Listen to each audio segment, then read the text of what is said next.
मुनीश्री के हत्यारों को फांसी दो, फांसी दो। मुनीश्री के हत्यारों को फांसी दो, फांसी दो। जय धर्म की जय हो। कि जैन साधुओं की सुरक्षा भी अब एक मामला बन रही है, तो इस पूरे प्रकरण को कैसे देखते हैं आप? अपहरण करने के बाद जब सुबह मालूम पड़ती है तो खूब ढूंढते थे, पुलिस में रिपोर्ट की जाती है और उसके बाद 7 तारीख को ये मीडिया के बारे में हमको जो मालूम पड़ा कि उनकी हत्या कर दी गई और हत्या भी ऐसी निर्मम हत्या करी है कि उनके टुकड़े टुकड़े शरीर के टुकड़े करके जगह जगह बिखेर दिए और कुछ टुकड़ों को बोरवेल में उन्होंने डाल दिया। आज राजसमंद जिला मुख्यालय पर कर्नाटक सरकार हाय हाय के नारे गूंज रहे हैं और ये जो पूरा का पूरा प्रदर्शन हो रहा है जैन समाज के द्वारा, इसके केंद्र में कर्नाटक की अभी हाल की ऐसी घटना है जिस घटना ने न केवल कई दिलों को दहला दिया है बल्कि जैन समाज में उस घटना के बाद से लगातार एक आक्रोश, एक रोष व्याप्त है और आक्रोश आज राजसमंद जिला मुख्यालय पर भी देखने को मिल रहा है।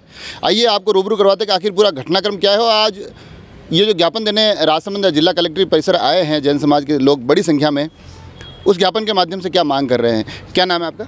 प्रदीप कुमार लोढ़िया, महावीर मंच अध्यक्ष एंड दिगंबर जैन समाज अध्यक्ष। ये जो पूरा घटनाक्रम हुआ कर्नाटक का, जिसमें कि एक जैन आचार्य की हत्या कर दी जाती है, ये पूरा घटनाक्रम क्या है? ये सब घटनाक्रम का ऐसा है कि जो महाराज जो हमारे दिगंबर जैन साधु हैं उनके पास पीछे कमंडल के अलावा कोई नहीं रहता है, ऐसा कोई भी मतलब उनके पास अर्थ वगैरह साधन कोई नहीं रहते हैं और वो अपनी तपस्या में लीन रहते हैं। जो कर्नाटक के चिक्कोड़ी में हीरेगोड़ी का जो जगह है वहाँ पे एक आश्रम धाम बना हुआ है, वहाँ पे ये रहते थे और 5 तारीख की रात को इनका अपहरण कर लिया जाता है और अपहरण करने के बाद जब सुबह मालूम पड़ती है तो खूब ढूंढते थे, पुलिस में रिपोर्ट की जाती है और उसके बाद 7 तारीख को ये मीडिया के बारे में हमको जो मालूम पड़ा कि उनकी हत्या कर दी गई और हत्या भी ऐसी निर्मम हत्या करी है कि उनके टुकड़े टुकड़े शरीर के टुकड़े करके जगह जगह बिखेर दिए और कुछ टुकड़ों को बोरवेल में उन्होंने डाल दिया। और हालांकि कर्नाटक वहाँ पे सरकार पुलिस ने तत्पर कार्रवाई की, लेकिन और दो जनों को पकड़ा है और उसके अलावा उसमें और भी बहुत लिप्त हैं। तो यह एक स्वतंत्र भारत के इतिहास में एक जैन साधु की निर्मम हत्या, ये एक बड़ा ही दुखद और हृदय विदारक घटना है। ऐसे साधु की घटना जिनका कोई मतलब संसारिक चीज़ से कोई लेना देना नहीं है, लेकिन उनको घटना हुई। हम कर्नाटक सरकार से यहाँ पे कांकरोली राजसमंद में इकट्ठे हुए हैं जिलाधीश महोदय को ज्ञापन देने के लिए। इनके माध्यम से कर्नाटक सरकार, प्रधानमंत्री जी और राष्ट्रपति महोदया को ये विज्ञप्ति देने के लिए सभी इकट्ठे हुए हैं। सकल दिगंबर जैन समाज है कांकरोली राजनगर सभी पूरे राजसमंद के, और उनको ज्ञापन देकर पूरा प्रकरण तो आप बता रहे हैं, सुशील जी भी हमारे साथ है। यहाँ राजसमंद में भी एक बड़ा आक्रोश देखने को मिल रहा है, तो ये आगे किस प्रकार से अगर ये जो पूरा प्रकरण चलता है, क्योंकि जैन साधुओं की सुरक्षा भी अब एक मामला बन रही है, तो इस पूरे प्रकरण को कैसे देखते हैं आप? इसमें हमने भारत सरकार को लिखा है कि हमारे जो साधु संत हैं जहाँ भी विराजते हैं, विचरण करते हैं, तो उनकी पूरी सुरक्षा प्रदान की जाए। क्योंकि आज के समय भारत का देश है, ये अपने सन्यासी संतों का देश है और यहाँ त्याग तपस्या को प्राथमिकता दी गई है। और इस ऐसे माहौल में अगर कोई साधु संतों की हत्या होती है तो ये बहुत दुर्भाग्यपूर्ण है हमारे लिए, पूरे देश के लिए। तो मैं प्रधानमंत्री से भी निवेदन करना चाहूँगा कि हमारे साधु संत हैं, हिंदू समाज के साधु संत हैं, उनकी सुरक्षा प्रदान की जाए, उनके साथ सुरक्षा गार्ड लगाए जाए और जहाँ भी वो जाएँ, जहाँ भी वो विचरण करें, उनकी पूरी सार संभाल की जाए। यह हमारा निवेदन है।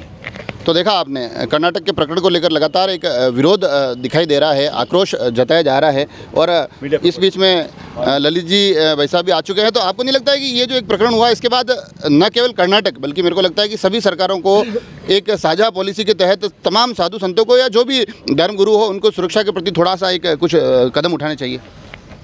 सबसे पहले तो कर्नाटक में चिक्कोड़ी में जो घटना हुई, उस संत के जो भी हत्यारे हैं उन हत्यारों को पकड़कर, इसके पीछे जो षड्यंत्र हैं, कहीं न कहीं ये 2 ही व्यक्ति इसमें सम्मिलित हो, यह संभव नहीं है।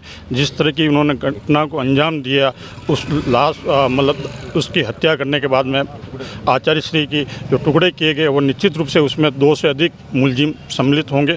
उन्हें पकड़कर निष्पक्ष जांच करें, न्यायिक जांच करें और भविष्य में इस तरह की घटना दोहराई नहीं जाए, उसके लिए केंद्र सरकार ये प्रयास करे कि जैन साधु संत जहाँ भी विहार करते हैं, यहाँ जहाँ विराजते हैं, चाहे उपासना हो, सभा भवन हो, मंदिर हो, उनकी सुरक्षा के लिए मजबूत प्रबंध करें, जिससे भविष्य में इस तरह की घटना दोहराई नहीं जाए।